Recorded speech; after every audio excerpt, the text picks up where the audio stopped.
Well, we've been hinting for a while that we thought that this was a possibility. Ryan Grubb officially let go by the Seattle Seahawks. He was Bama's offensive coordinator for a hot minute, or maybe he wasn't, or maybe he's going to be. We're going to talk about that breaking news right here on Cover Crimson, covercrimson.com, brought to you by mybookie.ag. Clint and I are going to get into this with you guys right after this.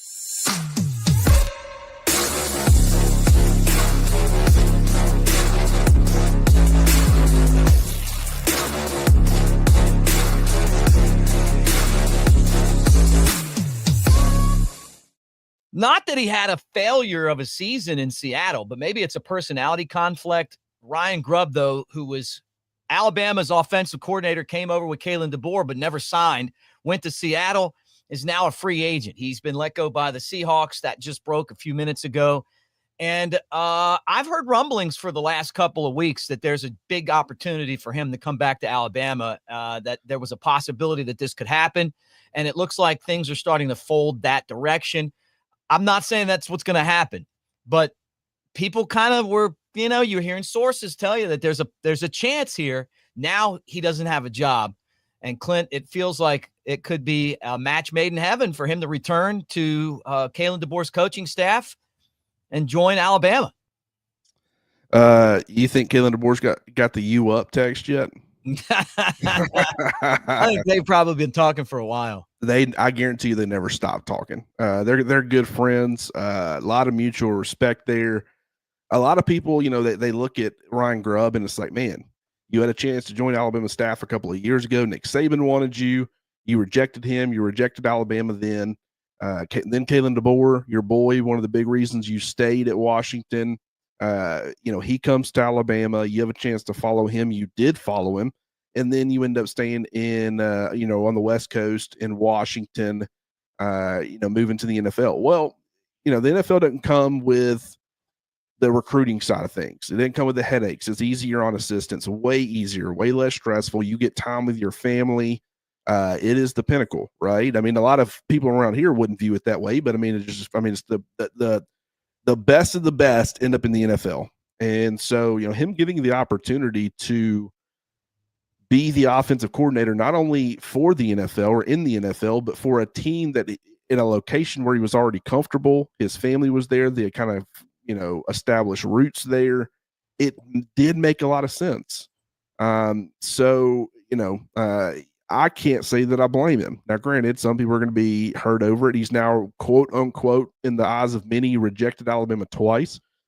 But, I think he's what people need to understand. This is Kalen DeBoer's offense. And I just think that when you watch two people interact who know each other, who can feed off of each other, Ryan Grubb had gotten to a point where he was very comfortable and knew what Kalen DeBoer wanted.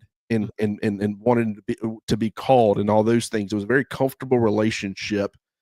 I think that would make a lot of sense for Alabama. I'm not saying that it's guaranteed to happen, but when you've got Matt Miller, NFL draft analyst, was with Bleacher Report for a long time. Now he's with ESPN. When you've got him commenting under the news from Adam Schefter saying that Grubb had gotten fired, hey, Alabama Crimson Tide, come get your man. There's a lot of smoke here, and I wonder if it'll be fire, but I wouldn't be surprised. I'm going to make a bold prediction. You ready? I'm always ready for a bold prediction. Next OC at Alabama, or at least involved in the offense. Who knows what his title will be? I think he's coming. Here's the problem that the Seahawks had with him, by the way, which is pretty ridiculous. They ended up 10-7, right? So that's a game better than last year. First-year head coach Mike McDonald, you remember him from the Ravens. They didn't like the run game. They were 30th in run. They had Kenneth Walker and I can't remember the other guy's name, Zach something or other. But they left Geno Smith in too many obvious passing positions, and like I said, 30th in the run game. And despite the fact that they had a winning record in the NFL at 10-7, they didn't make the playoffs. But you started hearing this, I don't know. I want to say I started hearing rumblings 3 weeks ago that there was a chance that he was going to be the offensive coordinator at Alabama. And then what I heard was that it's not just that, but that his personality didn't really mix there. Maybe he didn't really like the NFL style, dealing with NFL players compared to college players. But Alabama's offense this year, I mean, we have a quarterback I saw a video of that we couldn't figure out. They didn't figure out, or they didn't teach him, or he didn't figure it out, that if his feet were apart or his feet were together, that they were going to know whether you're running or passing. And how do you go there, right? It's up to it falls on the offensive coordinator's feet, right? Even if it was the quarterback that did it. So there were some issues with the offense this year. Michigan, terrible. Oklahoma, terrible. Games that they also, South Carolina in the second half, bad.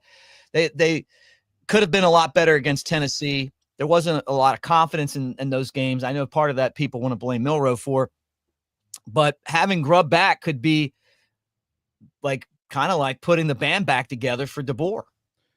Once again, everybody wonders like, well, what would this mean for Nick Sheridan? What would this mean, for Jamarcus Shepard? Like, would Jamarcus Shepard take this as a slight? I mean, I don't personally think so. Brian Ellis, the tight ends coach currently, who took over for Nick Sheridan once Sheridan moved to being the offensive coordinator, he really had no history of being a tight ends coach. He had never done it before. He was the quarterbacks coach at USC. He was the offensive coordinator and quarterbacks coach at Western Kentucky. He was the offensive coordinator and quarterbacks coach at Georgia Southern. And then when you look really prior to USC in 2018, a lot of wide receiver. So he had done the wide receiver thing. He had done the quarterbacks and offensive coordinator, never done tight ends though. What I had wondered, and this is pure speculation, guys, I have no idea.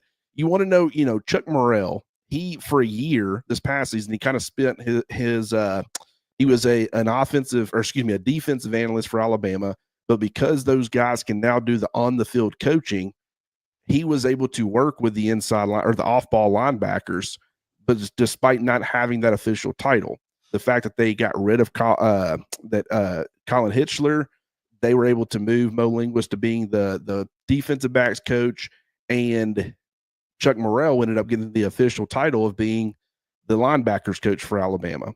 I just wonder here. I don't know if Brian Ellis would be willing to do this. No idea. But with Jamarcus Shepard already being courted a little bit for head coaching jobs, I wonder if maybe, okay, hypothetically, once again, I'll say hypothetically, let's say Ryan Grubb comes back. You move Nick Sheridan, who, stepped up on short notice and took over the offense. What if he moves back to tight ends? What if Brian Ellis goes to be in your quarterbacks coach? Also, Ryan Grubb would have a hand in that, but maybe for at least a year. He wouldn't be the official quarterbacks coach. He would kind of be that Chuck Morrell, work with the quarterbacks, maybe even work with the receivers. But if you wanted just a couple of people working with the quarterbacks and Ryan Grubb and Brian Ellis for a year, maybe he's like an off the field guy, more in a Chuck Morrell, not can go out and do the recruiting side of things, but would still be, have a big role. And then Ryan Grubb comes in as your offensive coordinator. And then once Jamarcus Shepard potentially leaves after the 2025 season, maybe Brian Ellis then makes the move to being your wide receivers coach. I don't know that would be something that they would entertain. I don't know if he would entertain at Alabama. I'm just saying when you start looking at this and stuff and trying to figure out how they can make it work, that is something that is possible. I'll be curious to know what happens with Scott Huff, though, the offensive line coach, just because he's a big Ryan Grubb guy. He had a lot of success at Washington.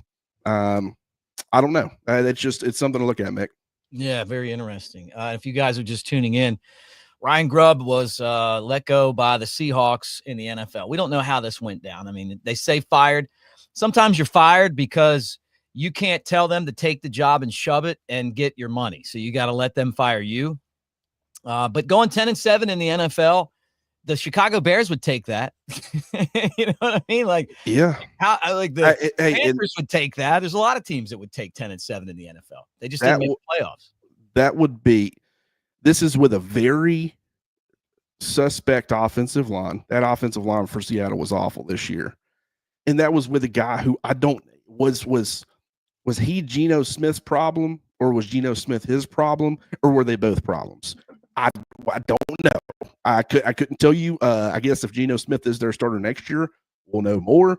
But it just for whatever I think he was working with a limited quarterback too, who is just he's done some good things. I don't think he's great. I don't think he's a franchise guy. And so I certainly don't think he's an elevator, meaning like if your offensive line is as bad as Seattle's was, he's going to go out there and perform well. You look at like C.J. Stroud, tore up the NFL as a rookie. Everybody thought, this guy's going to be a bona fide top 5 quarterback in the NFL for the next decade plus, and still could be. He continues to show flashes, but that offensive line in Houston has been terrible. And as a result, he has taken a significant step back. And so it's limiting. When your offensive line, whether it be on the college level, any level, if you're not getting quality offensive line play, it's a lot to overcome. That is something that he dealt with. And if you don't feel like your offensive line can create consistent movement, people, and that's something that I think Alabama, they dealt with this year. They weren't overly confident for whatever reason. And it was mostly, I think, the way defenses were playing because of Milroe and his limitations. But it was they weren't having success moving the football on the ground consistently. And so you would see them get away from it a little bit too much to a point where we're all like, hey, we've been saying the same thing Seattle fans have been saying all year, which is run the dang football. And they wouldn't do it. How much of that is stubbornness and how much of that is just, hey, we got to drop back and throw it a bunch because we can't create any consistent movement. It's going to be second and long, third and long. If we can kind of do certain things and make a short passing game with Jackson Smith and Jigba, kind of an extension of our run game, and have some early announced success throwing the football, maybe that will create more favorable situations on, second down, third down. I don't know, but I do know that we've seen it work with DeBoer and Ryan Grubb, and they are, very good friends. So will that be the deciding factor? I don't know. I don't know how much location is going to play into this decision, but I do know that it would make a lot of sense for those two to get back together. Love the super chats. Brandon, thank you for the super chat. Bringing Grubb in would be fantastic. I wonder if Scott Huff would come in and handle the O-line. Quarterback and O-line growth are key for 2025. I agree with you on both of those. Seeing quarterbacks get sacked all the time, interceptions and all that stuff, it'd be nice to kind of go back to the days where we blocked and the quarterback got rid of the football, made it tough, on defenses. But yeah, I don't know. What do you think? I just think that it's Grubb. Who knows what's going to happen with Huff? Coach Cap. I like Coach Cap. Players like Coach Cap. Look, we had one of the best offensive line classes that we've had in forever, and we've had some great ones. So would those guys want to stick around if it wasn't Coach Cap? I don't know what's going to happen with Ty Haywood, but right now, feeling pretty good about the future of the offensive line, even with Pritchett transferring. Well, some tackle money just opened up, right? You lose a starter and you replace them with what I think is not a break the bank kind of guy, out of the transfer portal. I don't know. I'm just kidding for the most part, but Scott Huff, I have no idea what's going to happen with him. Really, it's like if you bring in an offensive coordinator, is he going to get to name all of his guys? Like, is the entire offensive staff fired when you lose a coordinator on the NFL level? Like, I don't think that's how it works. But, if Scott Huff, a big reason he was there was Ryan Grubb, and the fact that the offensive line was so bad this year for Seattle, does Scott Huff get the blame for that? Does he get shown the door as well? What does that mean? What does he end up doing? I have no idea. It's like, I don't want to be disrespectful to Coach Cap. I don't want to be disrespectful to Nick Sheridan. I think that both of those guys, I think Sheridan having more of a Kalen DeBoer traditional style of offense would really help him. I think he's better than – I just don't think the marriage with Milroe worked. I'm not saying that's Milroe's fault. I'm not saying it's Sheridan's fault. I'm saying just sometimes the fit just isn't there. If he remains the offensive coordinator, I will believe that he will take a pretty sizable step forward in 2025. I just think that when you got an opportunity to get kind of the band back together, we know Nick Sheridan's a pretty good tight ends coach. He turned a walked-on and then Jack Westover into a very effective player in that Washington offense. Also had Josh Cuevas, who's had a hand in developing. Devin Culp, who ended up being drafted in the later rounds, kind of as a blocking tight end. They've got some cats, or they had some cats at tight end, and Nick Sheridan's a good tight ends coach. I don't know who would be willing to shuffle, where they're willing to go.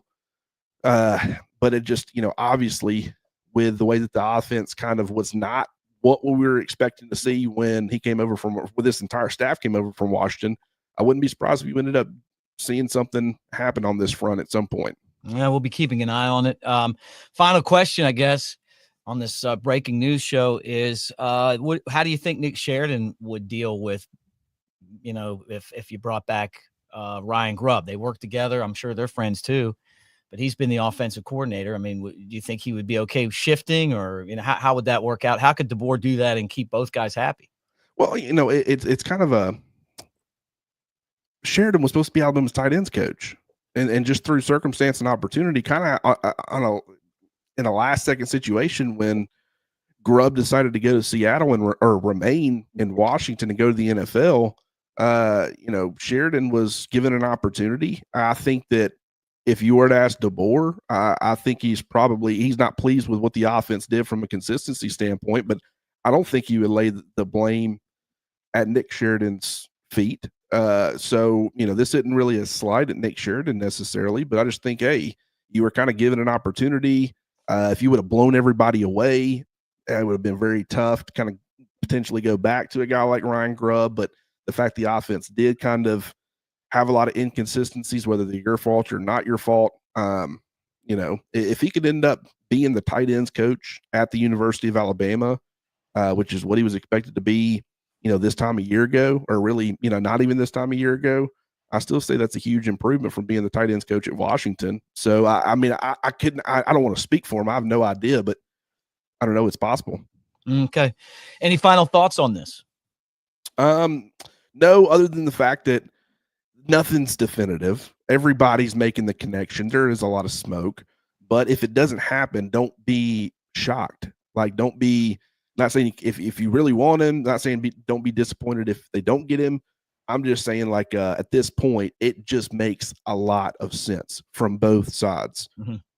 Doesn't mean that it always comes together like this. We'll kind of have to wait and see. But it was kind of a situation. It was kind of Steve Sarkisian-esque, I guess, in a way, where when he got let go by the Falcons, it just made sense with where Alabama was at. They had already had him for a short period, only one game as the quote-unquote offensive coordinator, but everybody thought there's no way, he'll get brought back. And everybody saw what he did with the Falcons and Matt Ryan. And, what I'll say is in these situations where there's a guy already there, especially a guy like Matt Ryan, like Steve Sarkisian gets to the NFL, didn't have success with the Falcons. I think that was more of a product of he changed everything about him to fit what Matt Ryan did, not the other way around.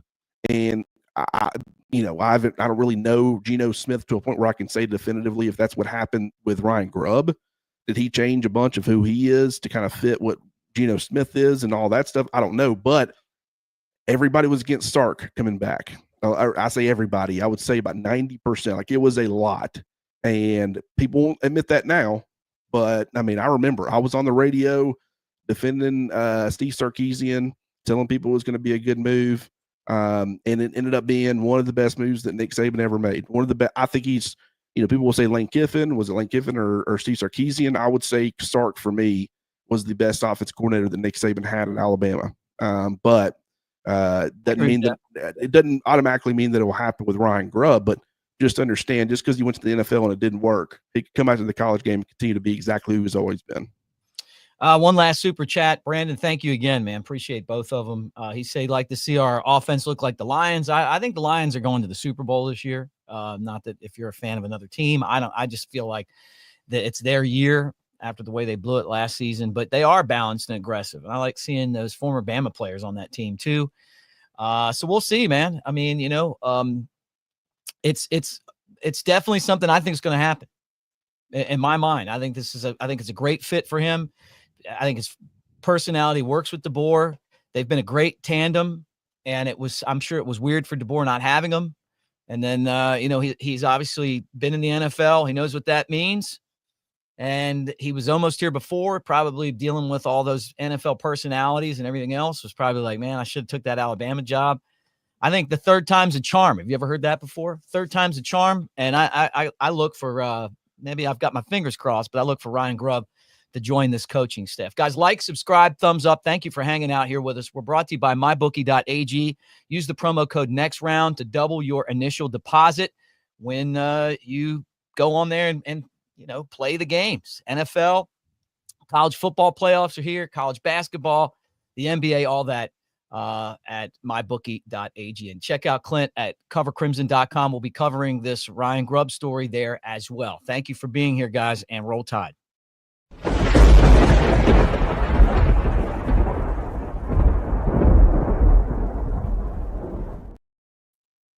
All right, I just wanted to get that out.